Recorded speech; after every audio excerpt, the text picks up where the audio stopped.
Hello दोस्तों, स्वागत है आपका अपने साइंस नॉलेज एजुकेशन चैनल पे। दोस्तों, इस वीडियो में देखने वाले हैं 12वीं कक्षा का इंग्लिश का चैप्टर 1 जिसका नाम है Indian civilisation and culture.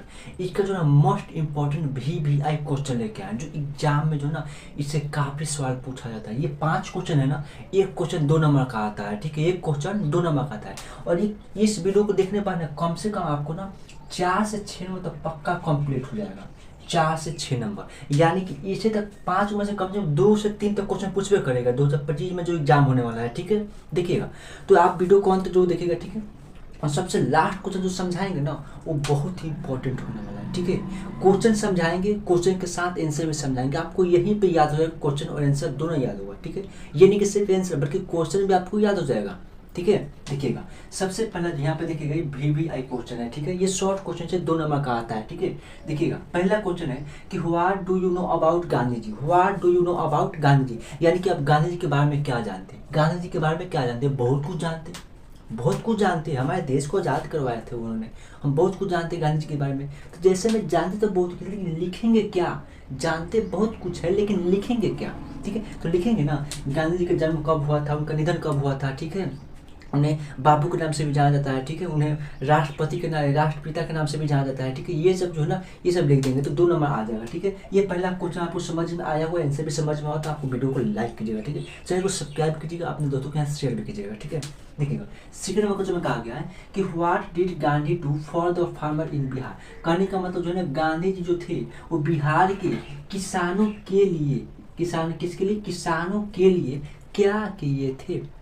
Gandhi ji ने बिहार के किसानों के लिए क्या किए थे? बहुत कुछ तो किए थे, बहुत कुछ किए थे ना।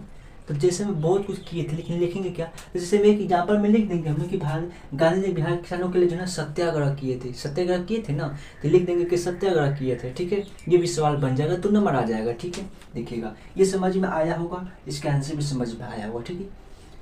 अब देखिए क्वेश्चन में तीसरा देखिएगा दोस्तों, व्हाट वाज होम रूल। आखिर ये होम रूल क्या है? क्या था होम रूल? पहले के ज़माने की बात करें, ठीक है। होम रूल क्या था? तो हमारे जो पूर्वज थे ना, वो पहले गांव में ही रहना पसंद करते थे, ठीक है। उस शहर में रहना पसंद नहीं करते थे, जाना पसंद नहीं करते थे। अब क्यों नहीं करते थे? तो देखिए, उनके अनुसार जो था कि जो अच्छा वातावरण, जो शुद्ध वातावरण होता है ना, वो गाँव में ही मिलता है, ठीक है, शहर में नहीं मिलता है, ठीक है। शहर में जो है ना, मतलब कि कोई कुछ उतना मतलब ही नहीं रखता है। देखिए, गांव में क्या है, सब लोग शांति से एकजुट होकर रहते हैं, ठीक है। उससे जो हमारे जो पूर्वज है, ठीक है, वो गांव में ही रहना पसंद करते थे, ठीक है।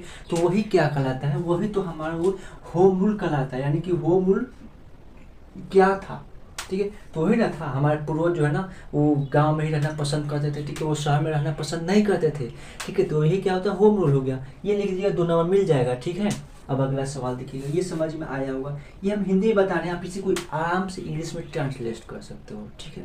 इतना तो ट्रांसलेट आपको करने तो आता ही होगा, ठीक है। अब देखिएगा, चौथा क्वेश्चन देखिएगा दोस्तों। चौथा क्वेश्चन में कहा गया कि who was the writer of Indian civilisation and culture. Who are the writer of Indian civilisation and culture यानी कि इंडियन सिविलाइजेशन एंड कल्चर का लेखक कौन थे? कौन थे लेखक? तो इसका लेखक जो है था गांधी जी थे। कौन से? महात्मा गांधी। आराम से लिख देगा, 2 नंबर दे देगा। लिख सकते हैं कि Mahatma Gandhi were the writer of Indian civilisation and culture, ठीक है। ऐसे लिखेगा, 2 नंबर आपको दे देगा, एग्जाम में 2 नंबर आ जाएगा, ठीक है। चौथा क्वेश्चन समझ में आया होगा।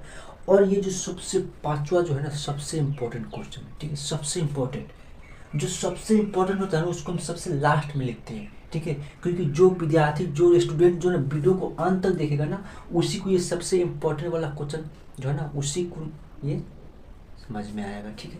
वही पढ़ सकता है, नहीं तो बहुत सारे स्टूडेंट आधे पढ़ के छोड़ देता है। इसीलिए जो है ना, इस वीडियो को अंत में हम जो है ना, ये इंपॉर्टेंट सवाल को लेके आए जो एग्जाम में आने की चांसेस, इसका तो समझिए कि 99% है, ठीक है। अब देखिएगा, ये what is restless bird. Restless bird क्या है? क्या है रेस्टलेस बर्ड? अब देखिए, इस चैप्टर में पढ़ना है कि गांधी जी बताया था ना कि जो हमारा माइंड है, यानी कि जो दिमाग है, वो क्या है? एक चंचल चिड़िया होता है, बेचैन पक्षी होता है, चंचल पक्षी होता है, ठीक है। जिसको क्या है, जितना मतलब कि कुछ मिलता है ना, वो उतना ही ज़्यादा सोचता है। जैसे मैं एग्जाम्पल हम ले सकते हैं, हमारे पास अभी 1 मार्कर है, ठीक है। हम चाहें कि हमारे पास 2 और मार्कर आ जाए, ठीक है, तो 2 और मार्कर आ जाएगा। फिर हम संतुष्ट नहीं रहेगा मेरा दिमाग, ठीक है, और चाहे कि मैं माइंड और कहेगा ना कि और 4 और मार्कर हो जाता है, ठीक है। तो ये जो है ना ये कभी संतुष्ट नहीं होता है, यानी कि बेचैन रहता है हमेशा, असंतुष्ट रहता है, ठीक है। तो यहाँ पे व्हाट इज रेस्टलेस बर्ड, यानी कि बेचैन पक्षी कौन था, चंचल पक्षी कौन है, तो ये माइंड ना होगा, क्योंकि वही जो है ना हमेशा अशांत रहती है, शांत नहीं रहती है। तो आंसर में इसका माइंड लिखा जाए, ठीक है, ठीक है। तो ये जो 5 क्वेश्चन था, जो ना VVI क्वेश्चन था, ये सभी शॉर्ट क्वेश्चन आंसर था, ठीक है।